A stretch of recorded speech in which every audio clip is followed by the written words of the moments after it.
অনেক দিন পর আজ আবার বড় ভিডিও একটু দিচ্ছি, তবে বেশি বড় নয়, ছোটোখাটো আর কি। Good morning everyone, welcome back to my channel. আজ 14ই জুন আর এখন বাজছে ওই 8:55 মতো।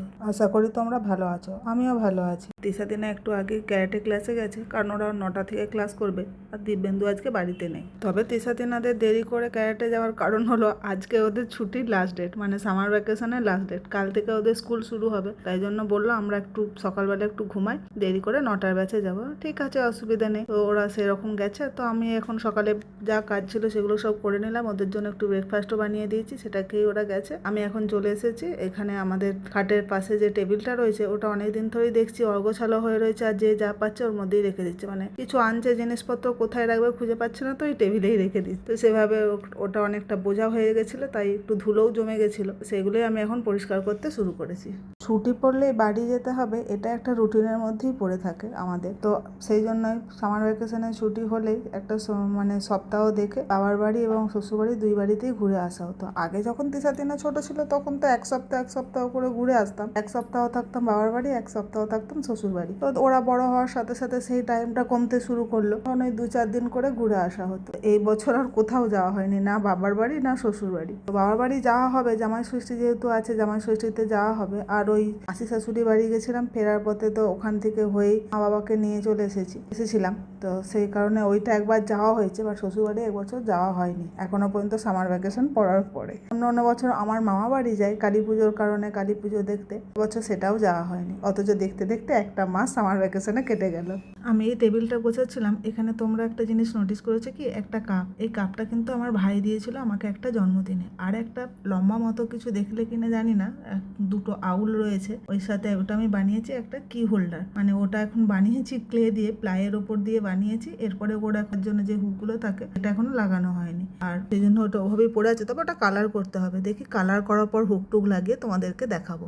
এই যে ওদিকে টেবিলটাও গোছানো হয়ে গেছে। এখানে একটা ওই যে মশা মারা ব্যাট ছিল, সেটাও গুছিয়ে তুলে দিলাম ওর যে ব্যাগটা ছিল তার মধ্যে। এরপর চলো ঘরটা একটু ঝাড় দিয়ে নিই। আগেই সকালে একটু ঝাড় দিয়ে নেওয়া হয়েছে, তবে টেবিলটা ঝাড়লাম, অনেক কিছু নোংরা তো বের হলো, তাই জন্য একটু আরেকবার ঝাড় দিয়ে নিই। এরপর তিশা তিনাদের ঘরটাও গোছাতে হবে। আমার ভিডিও তোমাদের কেমন লাগে সেটা কমেন্ট করে জানিও। যদি ভালো লেগে থাকে তাহলে একটা লাইক করে দিও, ও তোমাদের পরিচিতদের মধ্যে আমার ভিডিওটা শেয়ার করো। আর আমার চ্যানেলটা সাবস্ক্রাইব করে প্লিজ আমার পাশে থেকে। এই যে দেখো কত কি নোংরা বেরিয়েছে, এগুলো সবাই টেবিলের মধ্যেই ছিল। তবে জামা প্যান্টটা ছিল না, ওটা বিছানায় ছিল। আমি বিছানাটা গোছানোর সময় ওটা নামিয়ে রেখেছিলাম, এখন তাই ওটা তুলে দিলাম। তবে সকালে সব ঘর ঝাড় দেওয়া হলেও তিশা তিনাদের ঘরটা ঝাড় দেওয়া হয়নি। ওরা ঘুমাচ্ছিল আর ওদের ঘরে অনেক জিনিসপত্র পড়ে আছে, সেই জন্য ওই ঘরটা ঝাড় দেওয়া হয়নি। একবারই এখন বিছানাটাও তুলবো, ওখানটাও গোছাবো, তারপরে পুরো ঘরটা ঝাড় দিয়ে নেবো।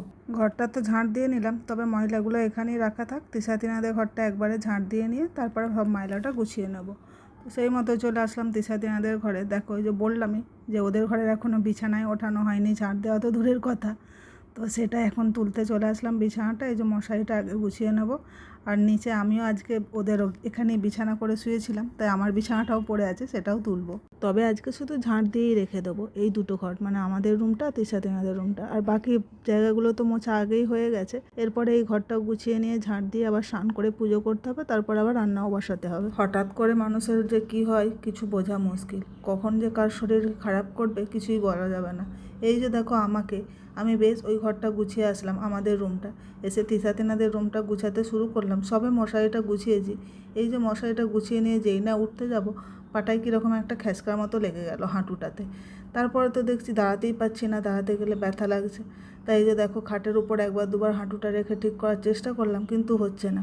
তাই জন্য একটু নাড়াচাড়া করলাম দাঁড়িয়ে, যে যদি ঠিক হয়ে যায়, কিন্তু হলো না। দেখে এই যে খাটের উপর বসে একটুখানি করছি, যে আমার দেরিও হয়ে যাচ্ছে, বিরক্তও লাগছে। যে পাটার জন্য কি হলো, আমি তো কিছু সোজা হয়ে দাঁড়িয়ে কাজই করতে পারবো না। তো একটু নাড়াচাড়া করার পর দেখলাম যে কমছে না। না, এইভাবে হবে না, ও পা ব্যথার জায়গায় থাক, আমি আমার কাজগুলো শুরু করি। তাই ব্যথা নিয়েই কাজগুলো শুরু করলাম। একটুখানি আগে ভাবলাম যে বেডশিটটা করে দেবো, ঠিক করে দেবো। তো ভাবলাম আগে মেঝেটা গুছিয়ে নিই, তারপরে মেঝে থেকে বিছানা থেকে সব জামা কাপড়গুলো, মানে যা কিছু আছে, জামা কাপড় তো নেই, এই বালিশের বালিশ টালিশগুলো রয়েছে সেগুলো একটু নামিয়ে তারপরে বেডশিটটা ঠিক করে নেবো। আর এখানে দেখো এই কাঁথাটা কালকে আমি তিশা তিনাদের ঘরেই শুয়েছিলাম। যেহেতু দিব্যেন্দু নেই, আবার কেন আমার ঘরে এসি চালাবো, তো ওদের ঘরে এসি চলছিল যেহেতু, আমিও তাই মেঝেতে এদের ঘরে শুয়ে গেছিলাম। তাই জন্য এখানে এই যে আমার বিছানাটাও রয়ে গেছে, আমি শুধু একটুখানি ঠেলে এক কাছে রেখে দিয়ে চলে গেছিলাম কাজ করতে। মেঝেতে যা কিছু পড়েছিল সেগুলো তো সব ফোল্ড করে নিলাম। এরপরে আসলাম ওদের খাটের ভেতরটা। এই সময় ওরা নেই, তাই খাটের ভেতরটা যা কিছু পরিষ্কার করার আছে এই সময়তেই করে নিতে হবে। ওরা থাকলে তো আমাকে কিচ্ছু ফেলতে দেবে না। আর আমার কত জিনিস যে ওরা এনে রেখে দিয়েছে। প্রথমেই দেখতে পেলে লম্বা মতো কয়েকটা বোতল ছিল, ওই বোতলগুলো আমারই ক্রাফটের কাজে ইউজ করা হয়, 3D আউটলাইনার, সেগুলোকে ওরা এনে রেখে দিয়েছে। তারপরে তো কত আমার রান্নাঘরের জিনিসপত্র, কাপ বাটি কৌটো যা পেরেছে সব কিছু এনে এর মধ্যে ভরে রেখে দিয়েছে। ওরা থাকলে তো এইসব কিচ্ছু আমাকে ফেলতে দেবে না, বলে না না যাও আমরা পরিষ্কার করে দেবো। আর পরিষ্কার না, আমাকে বলে দেয় পরিষ্কার করবো, কিন্তু সেই পরিষ্কার আর হয় না কখনো। ওই ওপর কিছু একটা হয়তো গুছিয়ে দিল, ওপরটা মুছে দিল, এইটুকুই করে, ভেতরে যা নোংরা থাকা সেসব থেকেই যায়।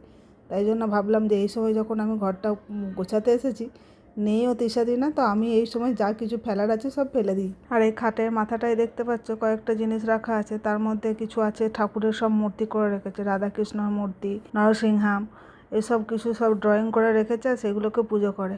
আমার রান্নাঘর থেকে সব জিনিসপত্র নিয়ে এসে তার মধ্যে সব প্রসাদ দিতে থাকে।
চলো বিছানাটা তাহলে বাকিটা গুছিয়ে নিই।